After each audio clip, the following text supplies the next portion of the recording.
ஆண்டவரும் இரட்சகருமாகிய இயேசு கிறிஸ்துவின் நாமத்தில் வாழ்த்துக்கள். இந்த நாளிலும் 2 கொரிந்தியர் 5வது அதிகாரம் முதல் 10 வசனங்களை நாம் தியானிக்கலாம். 2 கொரிந்தியர் 4வது அதிகாரம் 18வது வசனத்தில் காணப்படாதவைகளோ நித்தியமானவைகள் என்று சொன்னாரே, அந்த நித்தியமானவைகள் எவை என இங்கே குறிப்பிடுகிறதை பார்க்கிறோம். சிலவற்றை பவுல் கூறுகிறார். நித்தியமான ஒரு வீடு என்று சொல்லி முதல் 4 வசனங்களிலே குறிப்பிடுகிறார். கர்த்தரோடு குடியிருப்பது என்று சொல்லி வசனம் 8 சொல்லுகிறார். இறுதி நியாய தீர்ப்பும் பரிசுகளும் என்று சொல்லி 10வது வசனத்திலே அவைகள் குறிப்பிடப்படுகின்றன. இவைகளின் மேல் கண்களை நான் வைத்துள்ளேன் என்கிற காரியத்தை குறித்து பவுல் அப்போஸ்தலன் பேசுகிறார். முதல் வசனத்தில் பூமிக்குரிய கூடாரமாகிய நம்முடைய வீடு அழிந்து போனாலும் தேவனால் கட்டப்பட்ட கைவேலை இல்லாத நித்திய வீடு பரலோகத்திலே நமக்கு உண்டென்று அறிந்திருக்கிறோம் என்றே தான் பேசுகிறார். இது யூகம் அல்ல, தேவன் வெளிப்படுத்திய ஒரு சத்தியத்தின் அடிப்படையான ஒரு அறிவு என்று சொல்லி தொடங்குகிறதை பார்க்கிறோம். பூமிக்குரிய கூடாரமாகிய நம்முடைய வீடு என்பது இவர் இங்கே தன்னுடைய நம்முடைய சரீரத்தை குறிப்பிடுகிறார்.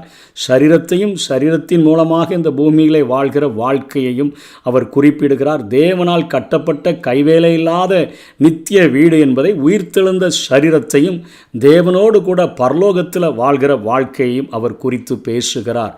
ஏனெனில் இந்த கூடாரத்திலே, அதாவது இந்த சரீரத்திலே, இந்த பூமிக்குரிய சரீரத்திலே நாம் தவித்து நம்முடைய பரம வாசஸ்தலத்தை தரித்து கொள்ள மிகவும் வாஞ்சை உள்ளவர்களாக இருக்கிறோம் என்று சொல்லுகிறார்.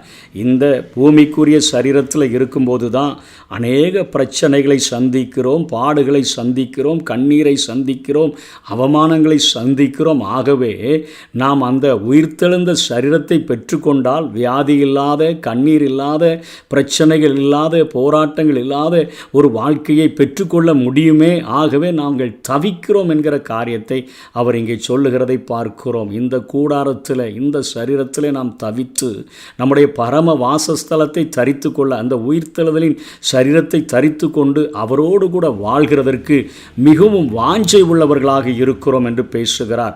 தரித்து கொண்டவர்கள் ஆனால் நிர்வாணிகளாக காணப்பட மாட்டோம் என்று சொல்லுகிறார். அதாவது மரித்தவுடனே நம்முடைய ஆவியும் நம்முடைய ஆத்துமாவும் சரீரத்திலிருந்து பிரிக்கப்படுகிறதே, பிரிக்கப்பட்ட அந்த ஆவியும் ஆத்துமாவும் அந்த உயிர்த்தெழுதலின் சரீரத்தோடு கூட இணைந்து விடுகிறது, நிர்வாணமாக காணப்படவில்லை என்று சொல்லுகிறார். அதாவது மரித்த பின்பு நாம் இங்கே இருக்கும் பொழுது இயேசு கிறிஸ்து நம்மோடு கூட இருக்கிறார். நாம் மரித்த பின்பு நாம் அவரோடு கூட இருப்போம். இன்றைக்கு என்னோடு கூட நீ பரதீசில் இருப்பாய் என்று சொல்லி ஒரு கள்ளனை பார்த்து கூறினாரே, அந்த காரியத்தை இங்கே பவுல் நினைவுபடுத்துகிறதை பார்க்கிறோம். இந்த கூடாரத்தில் இருக்கிற நாம் பாரம் சுமந்து தவிக்கிறோம்.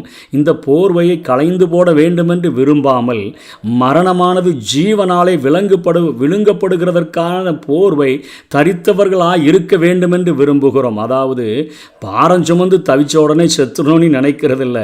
இந்த காரியம், அதாவது நம்முடைய வாழ்க்கையிலே நடக்க போகிற மரணமானது ஜீவனாலே விளங்கப்படுகிறதற்காக போர்வை தரித்தவர்களாய் இருக்க வேண்டுமென்று விரும்புகிறோம்.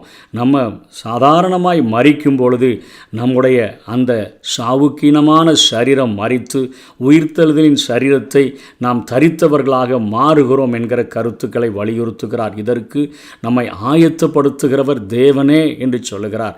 அதாவது இந்த உலக சரீரத்தை நாம் இழந்து ஒரு உயிர்த்தெழுதலின் சரீரத்தை அணிகிறதற்கு நம்மை ஆயத்தப்படுத்துகிறவர் தேவனே. ஆவி என்னும் அச்சாரத்தை நமக்கு தந்தவரும் அவரே. அதாவது உறுதி தொகையாக நம்முடைய சரீரத்தை, நீங்கள் உங்களுடையவர்கள் அல்ல, நீங்கள் கிரயத்திற்கு கொல்லப்பட்டீர்கள் என்றெல்லாம் பவுல் பேசுகிறாரே, உங்களுடைய சரீரம் தேவனுடைய ஆவியானவர் தங்குகிற ஆலயம் என்றெல்லாம் சொல்லுகிறாரே. இந்த நம்முடைய சரீரத்திற்கு, நம்முடைய ஒரு மதிப்பற்ற ஒரு சரீரத்திற்கு தேவன் பரிசுத்த ஆவியானவர் என்னும் திரியேக தேவனை ஒரு உறுதி தொகையாக, அதாவது அச்சாரமாக நமக்கு அவர் தந்திருக்கிறார். சரீர மீட்பு என்பது நிச்சயம் உனக்கு உண்டு. இந்த சரீரத்தை, இந்த சாவுக்கினமான சரீரத்தை உயிர்த்தெழுதலின் சரீரமாக மாற்றி என்னோடு கூட வைத்து கொள்ளுவேன், அதற்கு தான் உன்னை ஆயத்தப்படுத்துகிறேன், அதற்கு தான் உறுதி தொகையாக ஆவியானவரையும் உன்னில் தந்து உன்னில் வாழ வைத்து இருக்கிறேன் என்று பவுல் தெரியப்படுத்துகிறார். நாம் தரிசித்து நடவாமல் விசுவாசித்து நடக்கிறோம். அதனால தான் நம்ம எல்லாத்தையும் இப்பொழுது பார்க்க முடிகிறதில்ல. நாம் விசுவாசித்து நடக்கிறவர்களாக இருக்கிறோம். இந்த தேகத்தில் குடியிருக்கையில், அதாவது நம்ம சரீரத்தில் குடியிருக்கையில் கர்த்தரிடத்தில் குடியிராதவர்களாக இருக்கிறோம் என்று அறிந்தும் எப்பொழுதும் தைரியமாக இருக்கிறோம். என்ன, நமக்கு விசுவாசம் இருக்கிறது. தரிசித்து நடக்கலை, விசுவாசித்து நடக்கிறோம். அவருடைய வசனங்களை 100% நம்புகிறோம்.